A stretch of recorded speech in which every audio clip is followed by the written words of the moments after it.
आज की कहानी हमें शहर कोलकाता के बाबुईहाटी में रहने वाली तापोशी रॉय चौधरी ने करीबन एक सप्ताह पहले बताई, जो आज से 17 साल पहले की घटना है। तापोशी के भाई पीयूष के साथ कई सालों तक अजीबो गरीब घटनाएं घटी। आज पीयूष मुंबई में रहता है और एक कॉल सेंटर में काम करता है।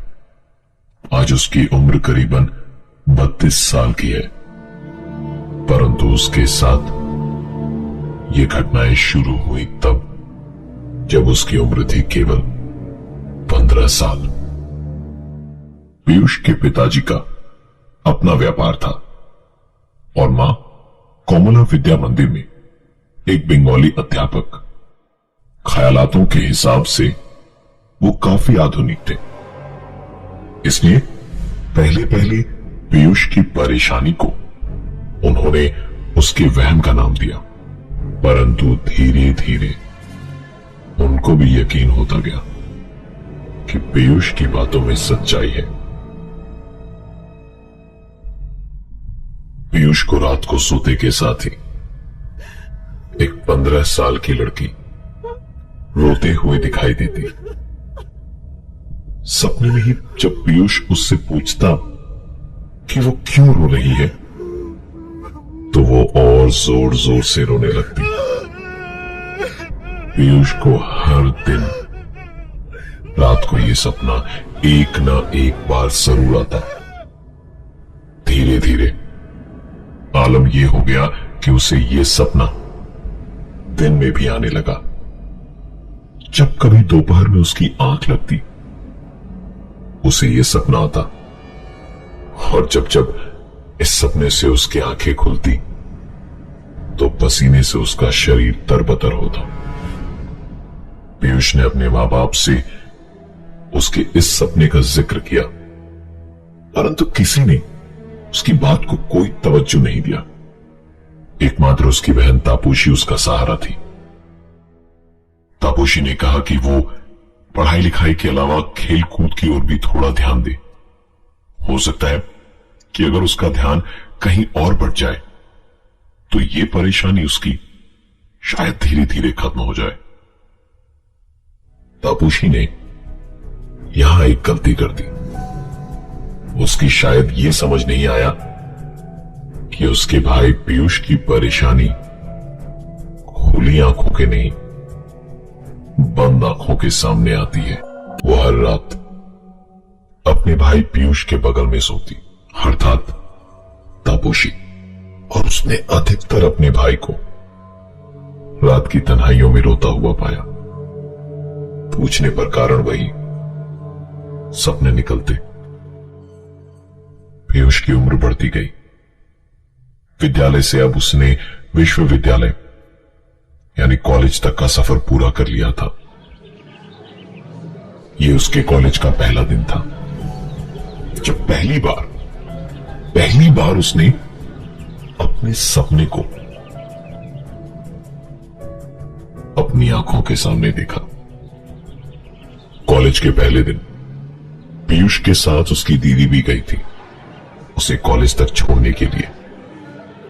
कॉलेज के मेन गेट पर दूर से पीयूष को एक 15 साल की लड़की दिखाई दे रही थी, और जैसे जैसे उसके कदम आगे कॉलेज की मेन गेट की ओर बढ़ते गए, वैसे वैसे उसका सपना उसकी आंखों के सामने आता गया। जिस लड़की को पिछले कई सालों से पीयूष अपने सपने में देख रहा था, वो उसके सामने खड़ी थी। पीयूष ने अपनी बहन तापोशी से कहा, देखो दीदी, ये वही लड़की है जो मेरे सपने में आती है। परंतु अचंभित कर देने वाली बात यही थी कि तापोशी को उस दरवाजे के सामने कोई भी नजर नहीं आ रहा था। उसने अपने भाई को समझाने की कोशिश भी करी, पर वो समझने को तैयार ही नहीं था। उल्टे चीख चीख कर तापोशी को झूठा कह रहा था, क्योंकि वो लड़की उसे साफ साफ नजर आ रही थी।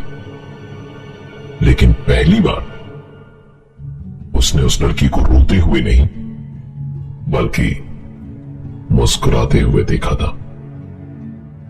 इस घटना के बाद से अक्सर पीयूष को वो लड़की दिन के उजाले में यहां वहां दिखने लगी और आश्चर्यजनक रूप से अब रात को उसे वो सपने आना बंद हो चुके थे। कॉलेज में उसने अपने दोस्तों से उसकी इस परेशानी के बारे में जिक्र किया तो उसके दोस्त उसे पागल पागल कहकर उसका मजाक उड़ाने लगे। वो दिन भर रोता रहता और धीरे धीरे डिप्रेशन की ओर बढ़ता जा रहा था। 15 साल की उम्र से पीयूष को अपने सपने में हर रात एक लड़की दिखाई देती जो सिर्फ रोती रहती। न जाने वो पीयूष से क्या कहना चाहती थी। कॉलेज में दाखिले के बाद अचानक से ही पीयूष को वो सपने दिखाई देना बंद हो गए, परंतु अब दिन के उजाले में पीयूष को वो लड़की साक्षात्कार उसकी आंखों के सामने दिखाई देती, परंतु आश्चर्यजनक रूप से और कोई भी उस लड़की को नहीं देख पाता। धीरे धीरे पीयूष पागलपन की ओर खींचा चला जा रहा था। उसके इन हालात में उसकी मुलाकात हुई रीता नाम की एक लड़की के साथ।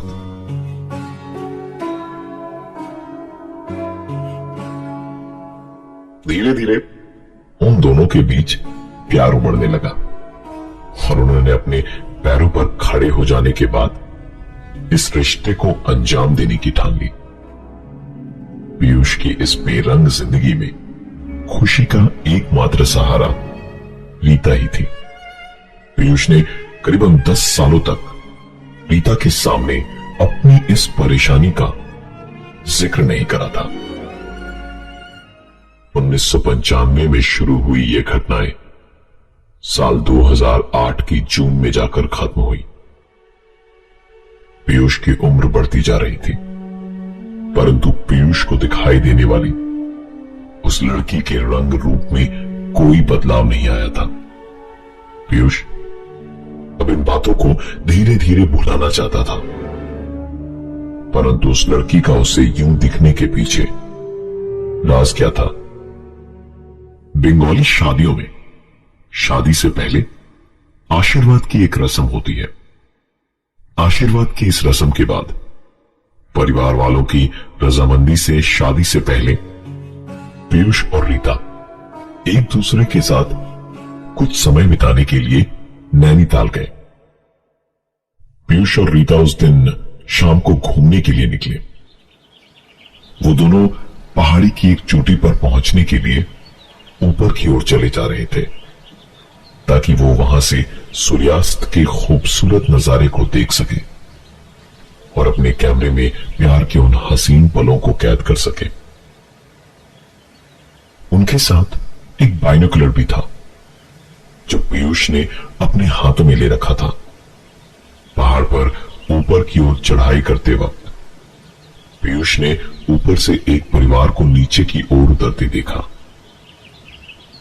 और आश्चर्यजनक रूप से उस परिवार के ठीक सामने चल रही थी वही 15 साल की बच्ची जिसे वो अक्सर अपनी आंखों के सामने देखा करता था। पीयूष सुबुध खोकर उस लड़की को देखा जा रहा था और वो लड़की भी पीयूष की ओर देखी जा रही थी और अपने चेहरे पर एक मुस्कान लिए थी। न जाने पीयूष को अचानक से क्या हुआ। उसने अपने कदम पलटे और दौड़ता हुआ नीचे की ओर जाने लगा। सब चीजों से अज्ञात रीता उसके पीछे पीछे दौड़ती गई और उससे पूछती रही कि तुम्हें अचानक क्या हो गया है, हम तो ऊपर जाने वाले थे। फिर अचानक तुम दौड़ते हुए नीचे क्यों जा रहे हो। पीयूष ने उसके एक भी सवाल का जवाब नहीं दिया, बस नीचे की ओर बहुत तेजी से दौड़ता चला गया। पीयूष और रीता पहाड़ के ऊपर की ओर चढ़ाई कर रहे थे ताकि वो वहां सूर्यास्त के खूबसूरत से नजारे को देख सकें। लेकिन अचानक पीयूष दौड़ता हुआ नीचे की ओर जाने लगा। रीता के लाख पूछने के बावजूद पीयूष ने कुछ कहने से मना कर दिया। नीचे पहुंचकर ही आखिरकार पीयूष रुका और रीता अब इतनी ज्यादा परेशान हो गई थी कि वो पीयूष से अब कुछ भी पूछने की इच्छुक नहीं थी। दोनों एक दूसरे के सामने खड़े चुपचाप एक दूसरे को देखते जा रहे थे। तभी रीता ने उससे पूछा कि तुम्हारी प्रॉब्लम क्या है। इससे पहले कि पीयूष रीता को कोई जवाब दे पाता, किसी ने पीछे से पीयूष को छूते हुए उसे बुलाया। पलटकर देखते ही नैनीताल की ठंड में उसके सर से पसीना बह रहा था। डर से उसके पांव कांप रहे थे। पीयूष उस लड़की पर चिल्लाता हुआ पूछ रहा था, क्यों परेशान कर रहे हो? क्यों मेरे पीछे पीछे आती रहती हो? उसकी सभी बातों को सुनने के बाद उस लड़की ने कहा, अंकल आपका बाइनोकुलर गिर गया था। बाइनोकुलर लेकर पीयूष ने एक बार रीता की तरफ देखा। रीता उसे अजीब सी नजरों से देख रही थी। फिर पीयूष वापस उस लड़की की तरफ पलटा जो अब वहां थी ही नहीं। उसने रीता से पूछा, क्या तुमने उस लड़की को देखा? तो रीता उस पर चिल्लाती हुई कहने लगी, तुम क्या पागलों की तरह बात कर रहे हो? किस लड़की की बात कर रहे हो? मैंने तो किसी को भी यहां नहीं देखा। पीयूष को लग रहा था कि रीता उससे झूठ बोल रही है। आज पहली बार पीयूष ने उस लड़की की आवाज भी सुनी थी। उसे यकीन था कि उसने उसी लड़की को देखा जो उसके सपने में आती थी और जो उसे वहां दिखाई देती थी। रीता पीयूष पर बहुत गुस्सा थी। उसे समझाने के लिए पीयूष ने अपनी जिंदगी का सबसे बड़ा राज बताया। रीता को उसकी बातों पर जरा सा भी विश्वास नहीं हो रहा था। उसने पीयूष की बहन तापोशी से बात करी और तब जाकर उसे यकीन आया कि पीयूष सच बोल रहा था। सच जानने के बाद भी दोनों के बीच मनमुटाव बने रहे, क्योंकि ये सच छुपाने के लिए रीता उसे कभी माफ नहीं कर सकती थी। झगड़ते झगड़ते रात काफी हो गई थी और दोनों सोने चले गए। ये रात पीयूष के लिए आखिरी रात थी उसके सपनों के हिसाब से। इस रात पीयूष को एक बार और सपना आया जहां उस लड़की ने उससे कहा कि शायद तुम मुझे नहीं पहचान पा रहे हो। यह बात आज से 40 साल पुरानी है। आपने मेरी और मेरी मां की संपत्ति हड़पने के लिए हमारा खून कर दिया था। पिछले जन्म में आप मेरे पिता थे। आपको देखकर कभी मुझे डर से रोना आता था तो कभी आपकी हालत देखकर हंसी। बस इसके साथ ही उसका यह सपना खत्म हो गया और पीयूष की नींद टूट गई। उस दिन के बाद पीयूष ने दोबारा कभी उस लड़की को अपने सपने में नहीं देखा। और ये थी आज की एक कहानी।